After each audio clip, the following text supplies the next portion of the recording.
उखल बंधन लीला। यदि बंधन के प्रभाव का प्रकृति का निरीक्षण करें तो उसमें बंधु और धन दोनों मिले हुए मिलेंगे। धू का लोप हो गया और बंधन, निरुक्त में अर्थ बताने की ये पद्धति है। चाहे एकाद अक्षर उसमें मिला दो, चाहे एकाद अक्षर को उल्टा कर दो और वर्ण विकार नाशो वर्ण को विकृत कर दो, अथवा एकाद वर्ण का लोप ही कर लो, तो बंधु और धन, उसमें से धू निकल गया और हो गया बंधन। दुनिया में बंधन क्या है? बंधन हो गया बंधुओं का या धन का। कुछ लोग बंधुओं से बंधे हुए हैं, झूठे रिश्तेदारों से, और कुछ लोग धन से बंधे हुए हैं। इसको बंधन कहते हैं। यही बंधन है। लेकिन यदि जीव ईश्वर की कमर में बंधन लगा दे तो वो छूट जाता है। जीव मुक्त और ईश्वर बद्ध। यदि जीव बद्ध है तो ईश्वर मुक्त, तो ईश्वर तो मुक्त है। अपने को मुक्त करने की प्रणाली ये है कि ये तो फंदा तुम्हारे पास है लोगों को फंसाने के लिए, उस फंदे को कृष्ण के साथ जोड़ो।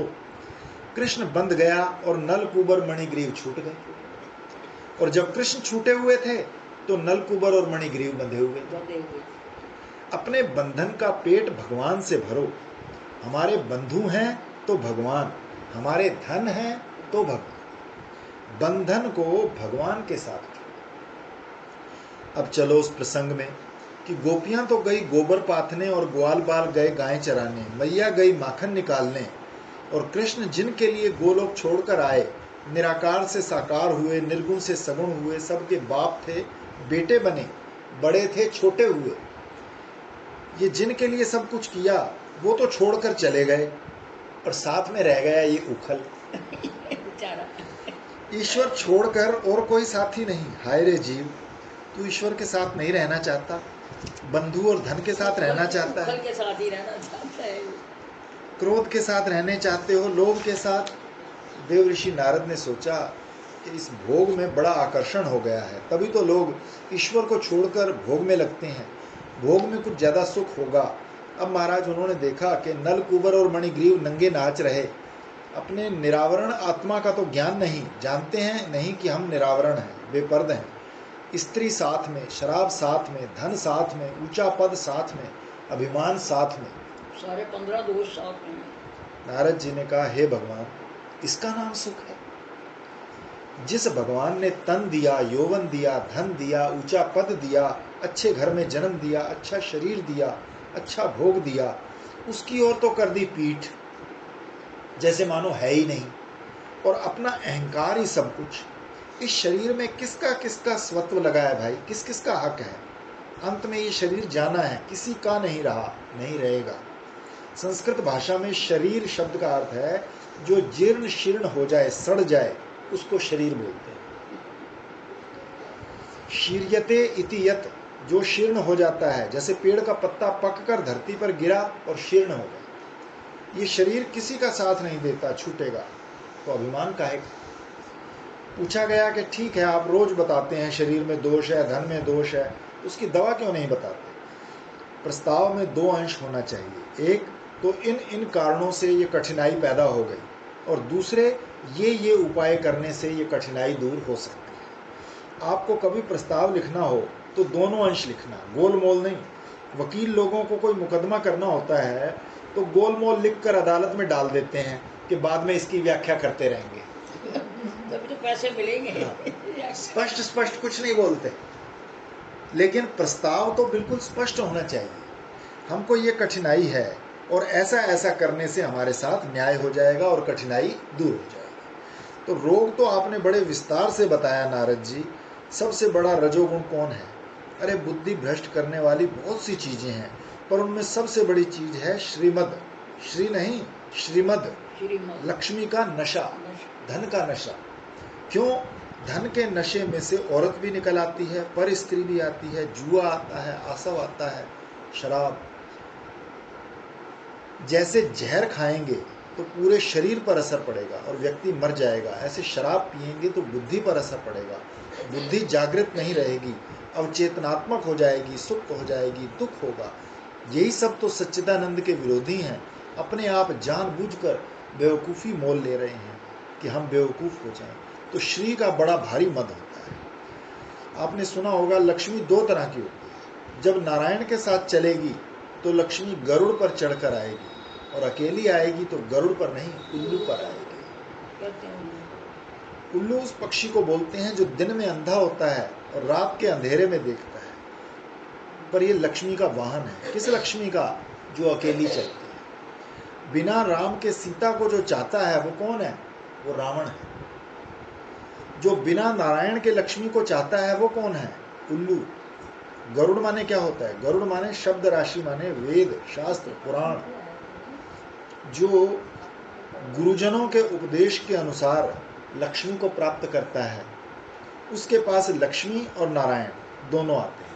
और जो गुरुजनों का तिरस्कार करके लक्ष्मी को प्राप्त करते हैं, उनको श्रीमद होता है। बाप का सब कुछ ले लिया और उसको भूखा रख दिया, ऐसे लोगों को भी हम जानते हैं। एक बड़े मशहूर सेठ हैं, वो एक महात्मा के पास गए। तो पहली बार 5,000 रुपये अर्पित किए, दूसरी बार 10,000 किए, फिर 20,000 किए। फिर उनसे धीरे धीरे सलाह ली कि महाराज आपके यहाँ तो हीरे जवाहरात ज़्यादा आते हैं। हाँ भाई आते तो हैं, पड़े हैं, निकलते नहीं। वो बोला महाराज आप हमारे द्वारा उनको निकलवा दीजिए। उसने 25-30 हज़ार की भेंट की थी और 25-30 लाख का हीरा जवाहरात ले लिया और कुछ लौटाया नहीं। और बाबा जी चुप, क्या बोलें। तो ये जानी हुई बात आपको सुना रहे हैं, अनजानी में। तो मंदिरों में बहुत चढ़ावा आता है। वृंदावन के एक मंदिर में ये मर्यादा है कि भेंट की गई चीज़ रखी जाती है, बेची नहीं जाती। उसमें से चांदी का बर्तन, सोने की कोई चीज़ आती है तो बिकती नहीं। 500 वर्ष का मंदिर हो गया। अब आप सोच लो कितनी चीज़ें वहाँ इकट्ठी। तो वहाँ जब कोई चीज़ बिकनी होती है तो पहले उसकी चोरी होती है और फिर चोरी का माल बाहर बिकने के लिए आता है। ये है मज़ेदार बात। बताओ।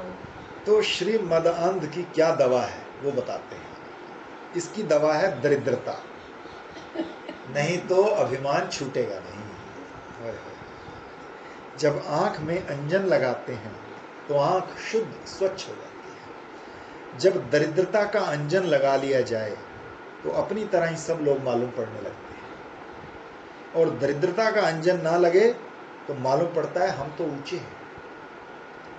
और जैसे भांग के नशे में ऐसा लगता है हम ऊपर उठ गए, ऐसे ही धन के नशे में मालूम पड़ता है हम औरों से ऊंचे हैं। अरे मेरे बाप, तुम्हारी आंख भी दोनों आगे की तरफ, नाक भी आगे, मुंह भी आगे, कान भी तुम्हारे बगल में, तुम्हारे भी 2 हाथ 2 पांव, कितनी समता है। बोले कि नहीं नहीं, ये एक मन के सिंहासन पर बैठते हैं। तो एक महात्मा ने हमको बाल्य अवस्था में 2 बातें बताई थी। बोले बेटा सिर्फ 2 बातें याद रखना, ये तुम्हारा कल्याण करेंगे। दरिद्रता और पवित्रता, ये दोनों बनी रहे। दरिद्रता और पवित्रता, पवित्रता, प्योरिटी। दरिद्र होने पर जब आदमी चोर डाकू बेईमान हो जाता है तो उसकी पवित्रता नष्ट हो जाती है। दरिद्र असुर हो जाता है। और पवित्रता होने पर जब आदमी भोगी हो जाता है तब उसमें दैन्य आ जाता है, पराधीनता आ जाती है। औरत 4 बात उसको सुनाएगी क्योंकि वो समझती है कि हमारे बिना रह नहीं सकता। मुनीम जी नाराज हो जाएंगे, बोलेंगे कि हम इनकम टैक्स अफसर में जाकर खबर दे देंगे। हम ऐसे लोगों को जानते हैं। मुनीम जी ने कहा आप क्या समझते हैं, सारी पोल पट्टी आपकी हमको मालूम है। हम जाकर इनकम टैक्स ऑफिस में खबर देंगे तो हमको 1 लाख रुपया तो वो दे देंगे, नहीं तो 10,000 रुपये आप दे दो। तो सेठ जी पराधीन हो गए कि नहीं? मुनीम के पराधीन हो गए, स्त्री के पराधीन हो गए, पुत्र के पराधीन हो गए। खास भाई भी कहते हैं भाई जी ब्लैक में इतना आया है, हमको इतना दो, नहीं तो हम भाई का बर्ताव नहीं करेंगे, दुश्मन का बर्ताव करेंगे। सृष्टि की ये स्थिति है। तो दरिद्रता में पवित्रता हो और पवित्रता में दरिद्रता हो। थोड़े में गुजर करो, ईमानदारी के साथ रहो, दिल में संतोष रहे, सारी सृष्टि आनंद से भरी। जिसके हृदय में विशाल तृष्णा है उसका नाम दरिद्र है, और अपना मन अगर संतुष्ट है तो धनी क्या और दरिद्र क्या। एक बार एक महात्मा रास्ते से जा रहे थे, सामने से आए राजा। 1-2 आदमी आगे बढ़े और देखा कि चिथड़ा पहने मैला शरीर कोई जा रहा है। बोला रास्ते से हट जाओ। महात्मा बोले क्यों? राजा साहब आ रहे हैं। अच्छा राजा क्या होता है? अरे बाबा इस देश का मालिक है, थोड़ी देर में राजा साहब भी आ गए। महात्मा ने कहा कि ठहरो, हम बात करते हैं। बोले कि राजा क्या होता है भाई? बोले कि राजा वो होता है जो जिसको चाहे अपने देश से निकाल दे। बोले ऐसा है क्या? तब तो बहुत बढ़िया है। महात्मा बोले देखो, हमको रात को मच्छर काटते हैं, सांप काटने का डर लगता है, उल्लू कभी सिर पर आकर मार जाता है। राजा जी तुम एक हुक्मनामा निकालो कि हमारे राज्य में सांप ना रहें, मच्छर ना रहें, उल्लू ना रहे। राजा ने कहा हम इनको तो नहीं निकाल सकते। नहीं निकाल सकते तो फिर काहे के राजा हो? महात्मा बोले फिर काहे के राजा? राजा ने सोचा ये तो कोई अवधूत मालूम पड़ता है। बोले महाराज आप हमारे महल में पधारो। बोले अच्छा आएंगे। एक दिन गए उनके महल की तरफ, देखा दरवाजे पर बंदूक लगाए पहरेदार खड़े। बोले राजा कहाँ रहता है? बोले महल में रहता है। बोले महल है कि जेल खाना है? बोले जिसके दरवाजे पर पहरेदार है वो महल काहे का? ये तो जेल खाना हुआ। राजा ने ऊपर से देखा और भीतर ले गया, ठहराया, स्वागत सत्कार किया। उसके बाद सायंकाल राजा ईश्वर के सामने खड़ा होकर प्रार्थना करने लगा, हे भगवान तुम हमें खूब धन दो, हमारा राज्य बढ़ाओ, हमको आयु दो। अब वो महात्मा ने सुन लिया। महात्मा बोले अरे ये क्या कर रहे हो? बोला कि ईश्वर से मांग रहे हैं हमको ये सब दो। बोले हमने तो समझा था तू राजा है, बादशाह है, धनी है। अरे तू तो कंगाल है, तू तो खुद मांगता है, तो हम तेरे पास रहकर क्या करेंगे? हम जाते हैं, जिससे तू मांगता है हमको जरूरत होगी तो हम भी उसी से मांग लेंगे, तेरी क्या जरूरत है? मन अगर धनी है तो कौन धनी और कौन दरिद्र? मन की तुष्टि कितनी बड़ी चीज है। तुम चोरी बेईमानी ब्लैक करके रेशमी कपड़ा लाते हो, फिर पहनते हो, और हम जंगल में से पेड़ की छाल पत्ता लेकर उसकी लंगोटी लगाकर खुश हो जाते हैं। किसकी खुशी अच्छी? आंख खोल देती है गरीबी। दरिद्र दूसरे के सुख दुख को ठीक समझता है, धन मदांध तो दूसरे के सुख दुख को ठीक से समझ भी नहीं सकते। एक बार एक आदमी के पांव में कांटा गड़ गया तो वो जानता है कांटा गड़ने में क्या तकलीफ होती है। आप लोगों को कांटे का क्या अनुभव होगा? आपको तो मोटर के टायरों का पता है कि कांटा कैसा होता है। ऐसे कांटों का अनुभव हम कर चुके हैं जो जूते को भेद कर पांव में गड़ जाए। हमारे साथ एक बार सुदर्शन सिंह जी चक्र जा रहे थे, उनके पांव में कांटा गड़ गया। वो नीचे तलवे में गड़ा और ऊपर तलवे तक निकल आया। लोग कहते हैं कांटा ही तो गड़ा है, कोई तलवार थोड़ी लगी है। लेकिन जिसको कांटा लगा है वो चाहता है भगवान तलवार लगे तो लगे, लेकिन कांटा ना गड़े।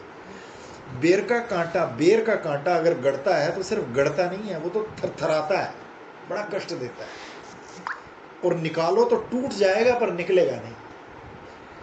नागफनी का कांटा एक बार गड़ जाए तो निकलता नहीं। ऐसे ही ये दरिद्रता का कांटा एक बार जब गड़ता है तब आदमी चाहता है कि दुनिया में कोई दरिद्र ना हो, और जब आदमी धनी होता है तो सोचता है कोई धनी ना हो, सबका धन हमारे घर में आ जाए। देखो दरिद्र के मन में अहंकार नहीं होता, वे तो तपोधन होते हैं। आप देखो यहाँ का बड़ा आदमी भी झूठी गवाही दे देगा, और गांव के एक ब्राह्मण के पास चले जाओ जो संध्या वंदन करता है, कुर्ता पहनता है, मोटी मोटी रोटी खा लेता है, आप कहो चलो झूठी गवाही दे दो तो वो नहीं जाएगा। कहेगा ब्राह्मण होकर संध्या वंदन करके ऐसी बात करें, हम ऊंचे खानदान के होकर ऐसे निंदित कर्म करें।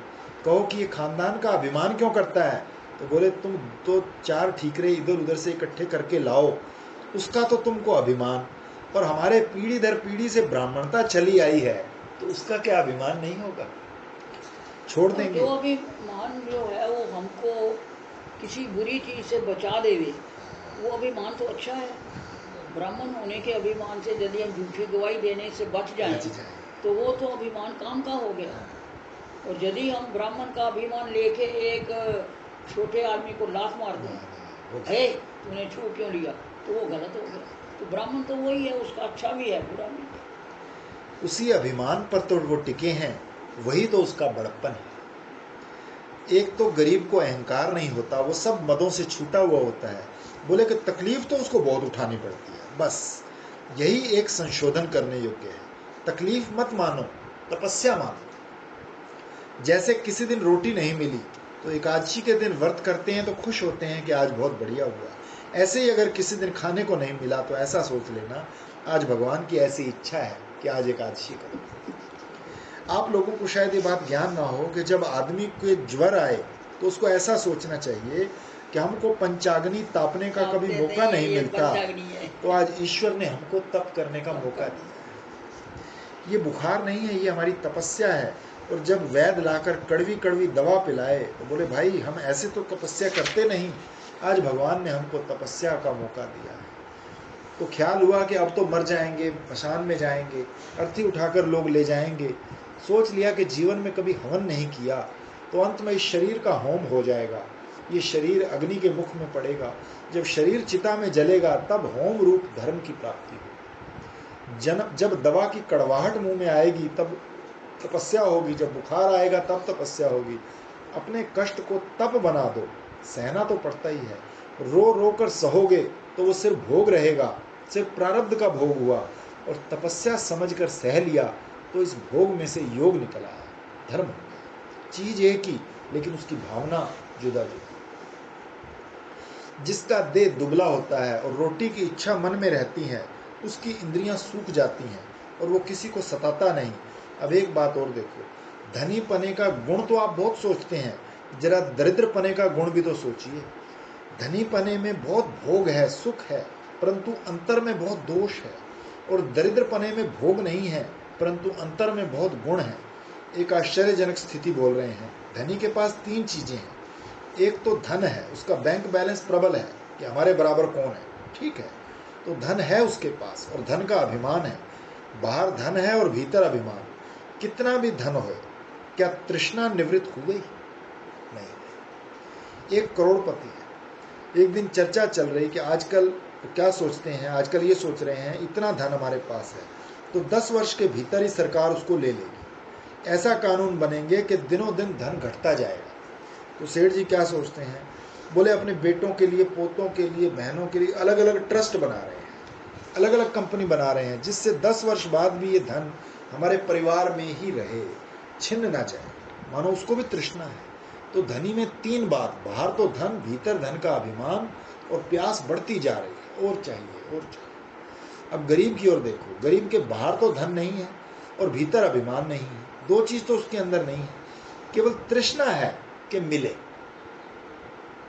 तो बोले कि जिसके 3 रोग हैं उसकी चिकित्सा सुगम है कि जिसके 1 रोग है उसकी चिकित्सा सुगम। वो भी वो कहते हैं कि कोई साधु संग मिल जाए और उसको ये पता लग जाए कि मेरे भाग्य में जो है वो ही मिलना है, तो वो भी खत्म, वो भी जल्दी खत्म, होगा। तो उसकी चिकित्सा आसान। भागवत में है। 1 रोग है तो जल्दी से दवा हो जाएगी, 3 रोग हैं तो जल्दी दवा नहीं मिलेगी। पहली बात है, यदि गरीब आदमी सत्संग में जाए, यदि वही बात आ गई, तो उसके धन तो पहले से ही नहीं, अभिमान भी नहीं, केवल तृष्णा है, तो सत्संग में जाने से वो भी मिट जाए, जल्दी खत्म हो जाए। बहुत सही। बिल्कुल नहीं डरना। ऐसी जगह खाना मिलता है कि जंगल में मंगल हो जाता है। जो घर में से निकलते नहीं उनको क्या मालूम। एक बार हमसे सब लोग अलग हो गए, एक आदमी हमारे साथ रह गया, पैसा पास नहीं, खाने का कुछ नहीं। प्रयाग में जो पहुंचे तो खाना ही खाना। 5 आना पैसा लेकर घर से निकले, सारे हिंदुस्तान की यात्रा करके लौट आए। ये तो एक मन में दैन्य समाया हुआ है कि हमको कोई खाना नहीं देगा। ईश्वर पर अविश्वास हो गया है। ईश्वर पर विश्वास ना होना मन की कंगाली है। जिसका हृदय में आत्मबल होता है वही ईश्वर पर विश्वास कर सकता है। दिल के कमजोर तो अपने मित्र पर भी विश्वास नहीं कर सकते, भाई पर भी विश्वास नहीं कर सकते। तो सत्संग करो, तुम्हारी तृष्णा घट जाएगी, तुम्हारी प्यास बुझ जाएगी। अचूक औषधि है सत्संग। हमको कभी कभी किसी को टेलीफोन करने की जरूरत पड़ती है तो करते हैं। तो गरीब के घर में टेलीफोन करते हैं तो वो आदमी जल्दी टेलीफोन पर मिल जाता है, और धनी आदमी के घर टेलीफोन करते हैं तो 11 बजे भी दिन में भी साहब अभी बाथरूम में हैं, ये बात सुनने को मिलती है। रात को जरा देर से सोए थे, 2-3 बजे तक तो नाच रंग ही होता रहा, पीते खाते रहे, 4 बजे तक जुआ शराब का दौर रहा, सो दिन में 11 बजे तक तो सोते रहे। तो बड़े आदमियों के घर से ये जवाब मिलता है, और छोटे आदमी होते हैं वो तुरंत मिल जाते हैं, बोलते हैं महाराज आज्ञा। तो साधु लोग किसको पसंद करेंगे? तो अभिमानी के घर में जाएंगे तो कहेंगे बाहर बेंच पर बैठो, अभी सेठ जी आते हैं। गरीब के घर जाओ तो स्वयं थाली में पानी ले आएगा और पाँव धोएगा। तो धनी भी 2 ही रोटी दे सकता है और गरीब भी 2 ही रोटी दे सकता है। तो महात्मा किसके यहाँ जाना पसंद करेगा? कभी कभी बड़ा मजा आता है। गुरु पूर्णिमा आती है, वर्षगांठ आती है, संन्यास जयंती आती है, तो लोग आते हैं, ऐसा मजा देखने को मिलता है, वो आपको सुनाते हैं। 5,000 रुपए किसी के पॉकेट में है तो उसको निकालते हैं, फिर नोट अलग करना शुरू करते हैं। 100 का अलग किया, 50 का अलग किया, 10 का अलग किया, 5 का अलग किया, आखिर में 2 रुपए निकालते हैं। फिर उन 2 रुपए के 2 नोट ऐसे लगाते हैं कि मालूम पड़े कि एक नहीं है, 2 ही हैं, तब देते हैं। आप लोग संकोच मत करना, अगर आप लोगों में कोई ऐसा करने वाला हो तो आगे भी बढ़ना, उसकी कोई आलोचना नहीं करते, आपको मनुष्य का स्वभाव बता रहे हैं कि कैसा है। साधु को पसंद है निरभिमान, अभिमानी नहीं। साधु को पसंद है गरीब, धनी नहीं। हमारे गुरु जी गरीब की स्वाभिमानता के ऊपर है। हम पहली बार गए ना, तो एक ऐसा हमारे जैसे शाल सा होते ही थे हमेशा। हम कढ़ाई बहुत अच्छी करते थे, मेरी फ़ोटो भी है कढ़ाई करते हुए मेरी एल्बम में। तो उनसे तक बाबा को एक शॉल कढ़ाई करके भेजे हाथ से, तो हमने कढ़ाई करके भेज दिया। तो हम जब गए 1 साल बाद, तो मतलब संत लोग कितनी कदर करते हैं, मैं ये बता रही हूँ। तो वही साल पूरा हुआ। नहीं तो एक बार साल में छुट्टी होती थी, तो मैं दूसरा लेके गई थी। कहते लो अम्मा अब छोटा भाई आ गया, एक बड़े भाई को रिटायर करते हैं। मैं कहा बाबा 1 साल से यही हो रहा था। हाँ 1 साल हो गया, यही साल हो रहा हुआ। दीदी आप भी बिल्कुल वही, बिल्कुल प्रतिमूर्ति हो। आप भी तो वही करते हो, आप भी तो बिल्कुल वही का वही सारा। नहीं, हम तो साक्षात आपको देख रहे हैं, उनको देख लिया हमने। उनकी कृपा है, वो बातें दीदी उनके सारी वही वो है, सारी उठा वही। के बाजू में कोई था संत के लिए, भाई ये हमने 1 साल ओढ़ा और अम्मा के हाथ का बनाया हुआ है, अब दूसरा आ गया तो ये हम ये ओढ़ेंगे तुम ये ओढ़ेंगे। कल ही तो बात करते मैक्सी से रंजित दीदी कौन सी चाहिए, तो देखो चूज करने को भी मिलती है मतलब। हम भी अब देखो ये 1 साल हो गया इसको, पल्लवी लाई थी, अब इसको रिटायर करके इसको दे देंगे, ये नई ले आई है। मैंने बोला नई सलाह के देगी तो ये देंगे, हमारे को दूसरी है नहीं कोई।